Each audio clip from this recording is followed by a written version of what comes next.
Amazing Guy's pretty good, isn't it? Pretty good, yeah. Yeah, thanks for that intro, Ezra. So it's a real honor to introduce my favorite dynamic duo, Naomi Klein and Avi Lewis. For those who've read Naomi's books and articles over the years, you know she is relentlessly insightful. And those who followed Avi's documentaries and TV work know that he is relentlessly persuasive. Many of us have grown up watching them, often as a brilliant tag team, take down, puncture the ideologies that are wreaking havoc on the planet and so many people. On the other hand, the problem with their famous ability to win you over to their view can also be intimidating because it bears on all kinds of other subjects, even lunch. The other day at this Thai restaurant, I mused aloud about how I really wanted the soup. But then Naomi raised her eyebrow and Avi gave me the stern look, and I ended up having the noodles.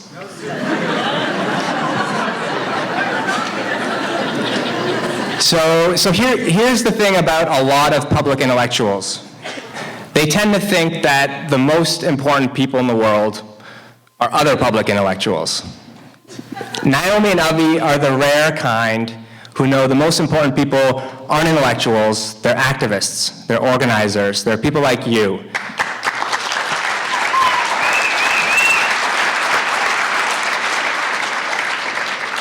And even more importantly, Avi and Naomi don't just like the idea of activism, they actually throw themselves into it.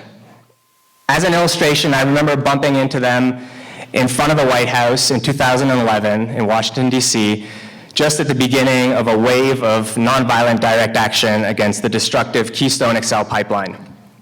And I remember at first I bumped into Avi, and he was like, Naomi should be writing her book. You know, and a few paces away, Naomi was with this Canadian group, and they were debating whether they should get arrested. And they were, sighing and wringing their hands. Well, what about the border issues? What about the FBI and CISA surveillance? And then everyone kind of looked over at Naomi, and she was at the side, and she had crossed her arms, and all she said was, let's do this thing. And then they did. And about an hour later, I ran across Avi, and he was running around with a video camera, and then a few minutes later, he was on a phone, I imagine working over some hapless Canadian media producer. And not a single Canadian corporate media outlet had bothered to send a camera crew to this historic action in Washington. But that night, Avi's footage aired on national television. So the film you're about to see, I think, is really a gift to our movements. It's a gift of stories that really get into your heart and move you to act. They break down the barriers between Native and non-Native people, between the West and the East, and between the silos that separate so many of our struggles. They tell us that we're stronger together than we are apart, and they tell us we're always stronger than we're told we are. The film, I think, exemplifies the good humor, the grit, the joy and inspiration that we will need to build the kind of movement that this moment in history calls us to. I think those of you who are devoting yourselves to this path know that you can always count on Naomi and Avi to be there alongside. Please give it up for Naomi and Avi.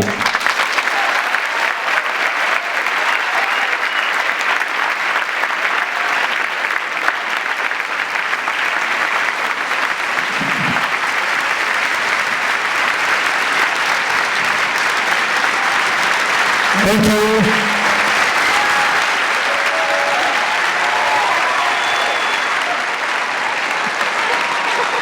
Thank you. Thank you so much. You're so kind. Thank you, guys. Thank you. Okay. All right, I'm moving to Montreal. That's it. All right, thank you. Good night. So congratulations on being the 700 cunning people who got into the Quebec premiere of This Changes Everything. I want to just take a moment for all of us to reach our hearts out to the people who were so frustrated that they didn't manage to get in, and let you all know so you can let them know. We're working on a booking at Cinema du Parc that'll come through in the next couple of weeks. We can't tell you exactly when yet. Keep an eye out. Cinema Politica has offered to let you know. CP is going to try to do another screening as well. We launch in French at Excentrice on Friday. We are going to head off there while you're watching the movie because we're doing 2 screenings tonight, our half-hearted commitment to bilingualism. Well, Naomi can fake it better than I can, but at the very least, we are doing French and English screenings on the same night.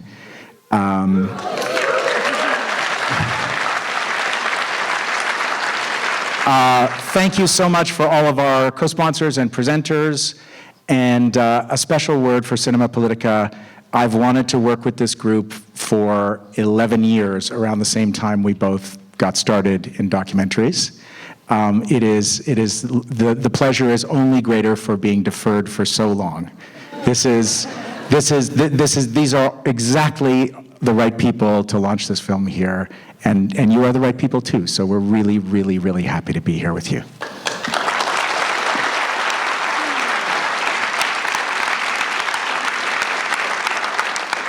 So I think there is a risk of over-introducing a film. Might have passed it. We've passed that moment. But I also just want to thank everybody who made this night possible. You don't fill a room this size without incredible organizing, and we could have filled it twice over. We take that as an incredibly good sign that people want to get together in rooms filled with other people and talk about the most pressing issues of our time. The way we feel about documentary film is that books don't change the film, books don't change the world, films don't change the world, movements do. But what films do so well is they get us in rooms together and they get conversations going, the conversations that we really need to have. And here we are in this incredibly important political moment where we desperately need to be talking about climate change and inequality and all of the other ways that this economic system is waging war on life. And we are up against these systems that are desperately trying to talk about anything else, to distract us. So I see this, the fact that so many people wanted to be in this room in this moment, 2 weeks before the election, as an expression of the desire to have that conversation. So you guys are in the room together. I'm born in Montreal, by the way, so when I look around these rooms, I see people I grew up with, so love you guys.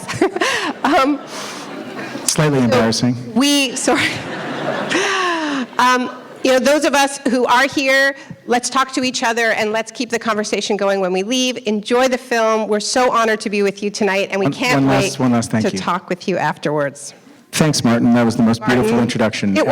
It was absolutely Can I extend gorgeous. a special thanks to Martin's parents for making this wonderful person? Enjoy the film. We'll be back.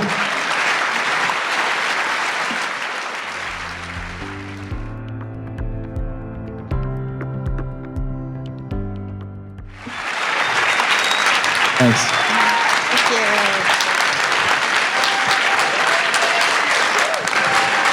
Thank you. Thank you. Thank you.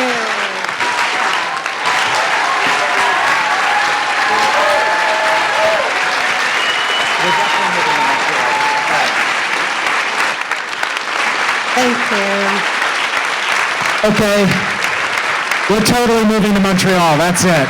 That's it. Thank you so much for that lovely, lovely response.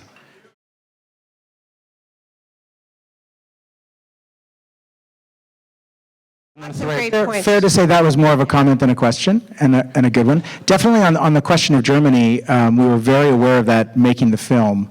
I think if you maybe look again closely, what we're trying to say about Germany is that it wasn't the government of Germany, which is guilty right now of imposing brutal and unforgivable austerity on Greece and other countries in Southern Europe, exactly as you say.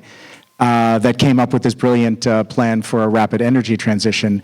It was people power that pushed that government in the right direction. It's an incomplete and imperfect energy transition that's going on in Germany. We hold it up because it's an important example of a major industrialized country which is making a shift and creating economic benefits for local communities at the same time as its foreign policy is not the right one. The other piece of it, though, is that what we say in the film very clearly is that what is working and what is exciting about what's going on in Germany's energy transition is what is increasingly being called energy democracy. So it is not just the switch from fossil fuels to mega wind farms and mega solar, but precisely that communities are democratically controlling their energy grids. There are 900 new energy cooperatives in Germany, in hundreds of cities and towns. There has been, there have been decisions, many of them through referendums, to take back control over their electricity grids from the private companies that have taken them over. It's really the opposite of, I know we know about those projects off of Crete, and what's interesting is that the resistance to renewable energy drops away when people have democratic control over the energy that is being provided. So, the solution to what sometimes gets called NIMBYism is actually genuine participatory democracy and profit sharing. You're absolutely right, though, that we aren't just going to be able to flip a switch, that consumption and this whole growth-based model is at the heart of it, which is, also reflected in the film.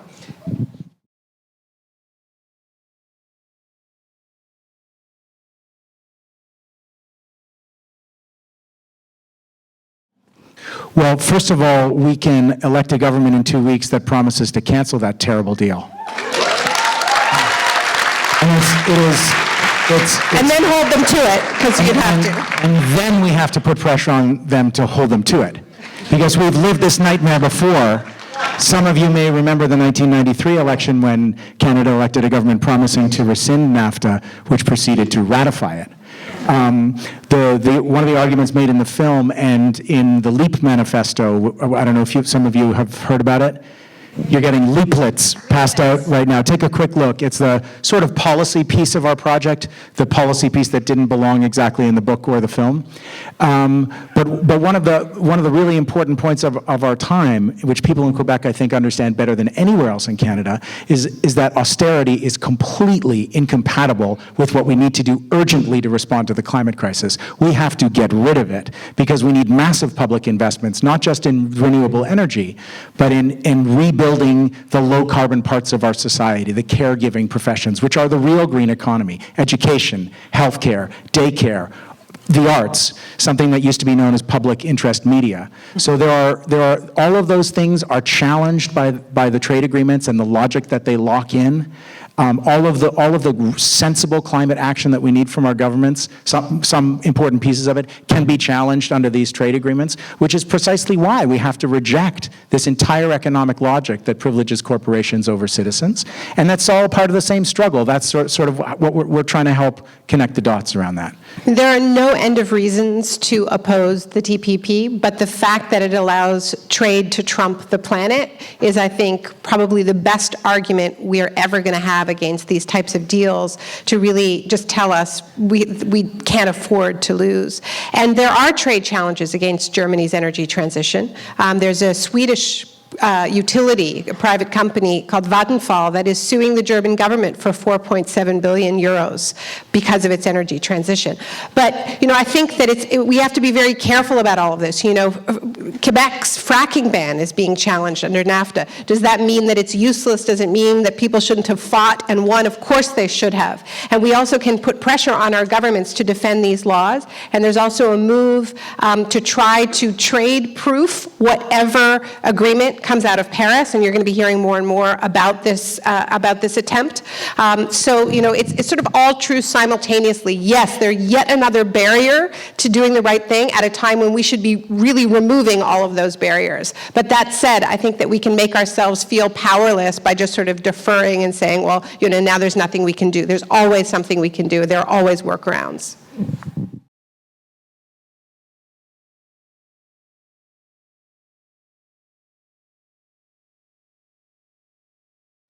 I feel so ill-equipped to answer questions about messaging. And I don't say that proudly or glibly. I don't think that way as a filmmaker. Like, I think some of the things that I heard in the film that people told me that shook me to my core, and I kept them in the movie because I thought they might move other people. Like, it's not hatred of the companies, it's love that will save this place. Or what Crystal says at the end, that if you drink water and you breathe air, this is about you. I mean, what I've learned from trying to tell the stories of frontline communities is that people have immense wisdom in the way they talk about their place.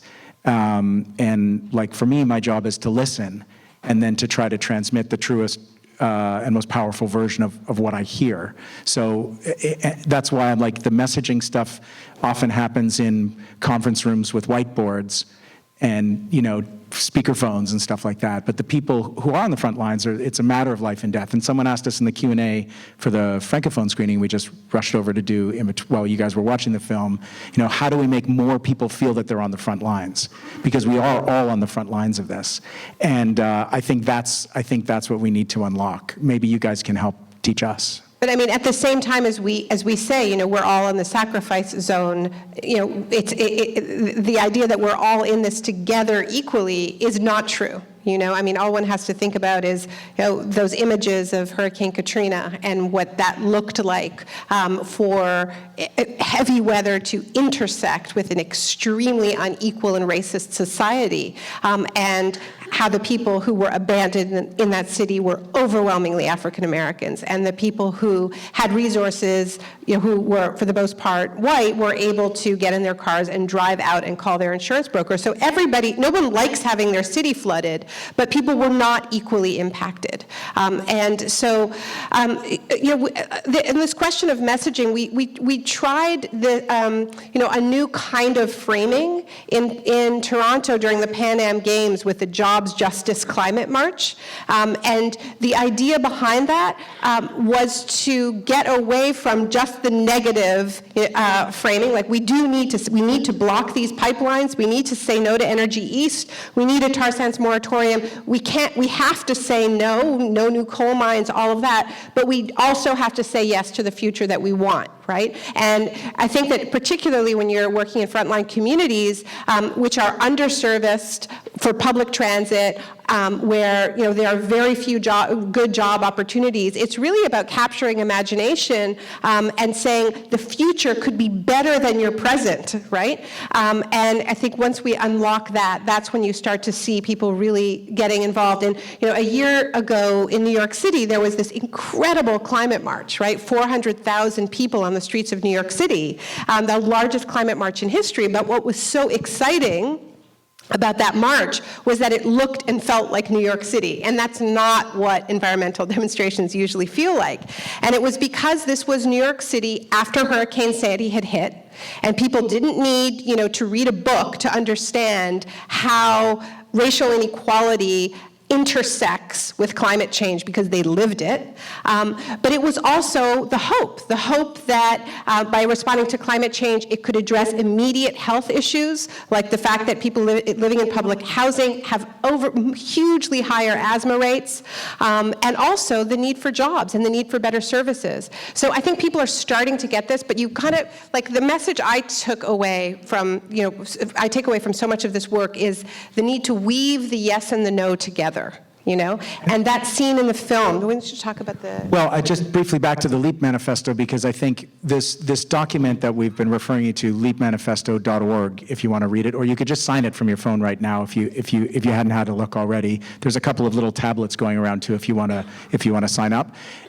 It came from a process where we held a meeting last May and had a huge range of different struggles represented, coming together from First Nations communities, labor leaders, migrant and refugee rights organizations, anti-poverty organizations, and we sort of, you know, we agree on what we're against, and then we sort of spent a couple of days struggling and dreaming together about what kind of country we're talking about building as we move off fossil fuels and see the opportunity to actually build a better Canada in the process. And the language in the manifesto is actually, what I love about it is that it was written by committee and it still reads really well.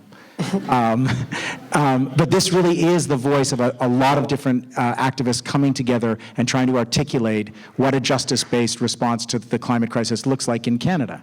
So we have science telling us that it's perfectly possible to get off fossil fuels for electricity in 20 years from a huge national network of distinguished scientists and researchers.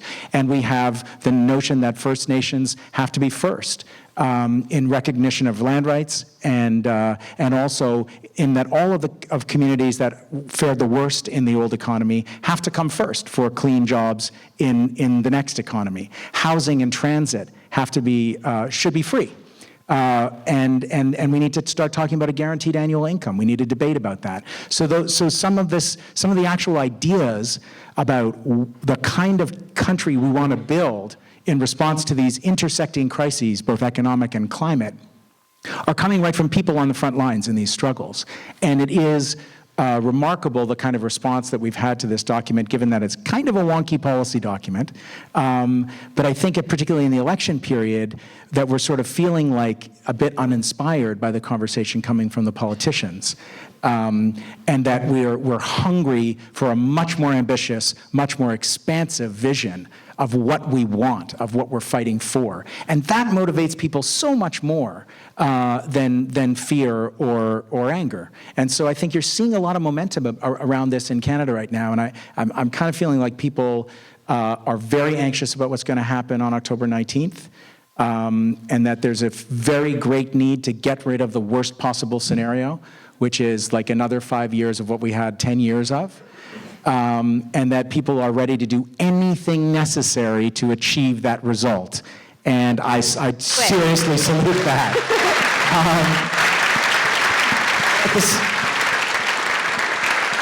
But at the same time, we also need to get mobilizing and get energized and get ready for October 20th, when maybe we'll have a minority government, or maybe we'll have a coalition, or we'll have some sort of government that might be looking around for good policies and to do something that's really popular. And then we have a whole host of way more exciting things ready and building popular support and power for those things, so that if that minority or coalition government wants to know what Canadians really want, we want huge investments in transit, in the caregiving economy. We want to get off fossil fuels, and we want to get people working in jobs that they're really proud of. And we want to heal the wounds that go back to the founding of our country. And so, this is a moment when I think we need to do what's necessary and then ask for a whole lot more.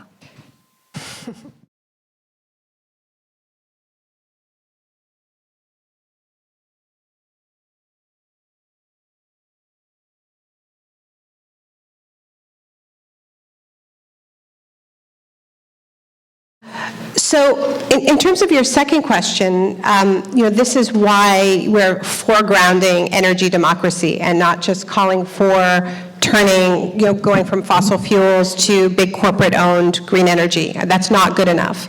What I think is exciting about the German model is that it shows that people will fight for that. What is driving this rapid transition in Germany is the fact that communities are self-organizing and taking back control over their energy grids, including in big cities like Hamburg had a referendum and voted to take back control over their energy grid. Berlin had a referendum. It specifically talked about having participatory democracy in the running of the remunicipalized energy grid as they switch to 100% renewables. So I think that's really what energy democracy is all about. It's about building a fairer economy that is based on the principle of the commons, of taking back the commons, as we change to another source of energy. And renewable energy doesn't fix everything, but it does lend itself to democratization much better than fossil fuels, because it's sort of the nature of fossil fuels is that they're concentrated in specific locations. It's very expensive to dig this stuff up. It's very expensive to build the infrastructure. Not everybody has $7 billion to kick around to build a pipeline, right?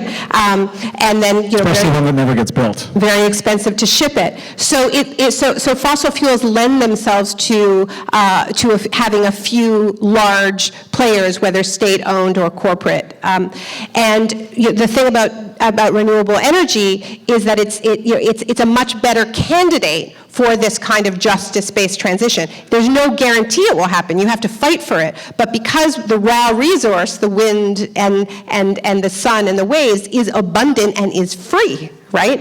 And it's decentralized by its very nature, it's easier to win that than it ever would have been with fossil fuels. So in terms of the WSF, I have to be honest with you. I know that Quebec is hosting the next big one, and I think that's exciting and it's an opportunity. I haven't been to, I went to the first few. I haven't been to one in we were in Dakar where we were researching the film. But I haven't personally been that involved in that sort of ever-evolving space. Why? Well, I think it sort of started stagnating at a certain point. Some of them got a little bit, I think what happened, in truth, is things got really complicated when Brazil elected the PT, because sort of that energy was an oppositional energy, and then it was the government, and then it got confusing. But, these spaces can, always be reinvented and reinvigorated, and they certainly have been important spaces for movements to come together and debate and discuss next steps. I wouldn't put, all my hope in it by any means, but I think it is what you make it. Yeah. Well, it's in Quebec. It has to be great. Gotta be cool. Make it great. Make it great.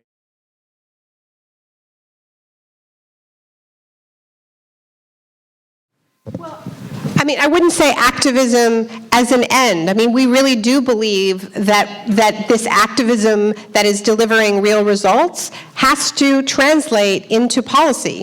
It's fantastic that the sorts of direct action that you see, in the film ends with a montage of images, including the image of kayaktivists in Seattle, hundreds of kayaks surrounding a shell rig, right? And people who rappelled off the side of bridges in Oregon, and this is certainly part of the reason why Shell announced that they were pulling out of the Arctic for the foreseeable future, right? Yeah. But that in and of itself is not enough. We do need policy. We need all Arctic nations to pass a moratorium on any drilling in the Arctic. So I'm not saying activism replaces politics. I think sometimes the message gets misconstrued. But I don't think we will ever get the types of policies that we need without massive social movement pressure from below that needs to be sustained, if that makes sense.